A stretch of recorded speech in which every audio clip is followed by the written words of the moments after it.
అందరికీ నమస్కారం. భక్తి ప్రియ ఛానల్కు స్వాగతం. రేపు గురు పౌర్ణిమ. గురు పౌర్ణిమ విశిష్టత గురించి ఈరోజు మనం తెలుసుకుందాం. గురు పౌర్ణిమని ఆషాఢ శుద్ధ పౌర్ణమి నాడు జరుపుకుంటారు. ఈ రోజును వ్యాస పౌర్ణమి అని కూడా అంటారు. ఎందుకంటే శ్రీ వేదవ్యాసుడు ఈ రోజునే జన్మించాడు.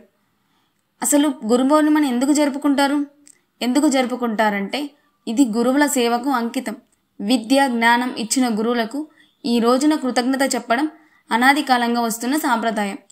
గురువు లేని జీవితం దీపం లేని గది లాంటిదని మన భారతీయ ధర్మం చెప్తుంది. వేదాలను విభజించి మహాభారతాన్ని రచించిన మహర్షి వేదవ్యాసుడు. అందుకే దీన్ని వ్యాస పౌర్ణిమ అని కూడా అంటారు. గురు పౌర్ణిమ రోజు చేయవలసింది గురువుని పూజించాలి. ఒకవేళ గురువులు పూజించలేని సమయంలో మీరు చదివిన గ్రంథాన్ని గౌరవించండి. శ్లోకాలు చదవండి, గురు స్తోత్రం చదవండి. గురు బ్రహ్మ గురు విష్ణు గురుదేవో మహేశ్వర గురు సాక్షాత్ పరబ్రహ్మ తస్మై శ్రీ గురువే నమః.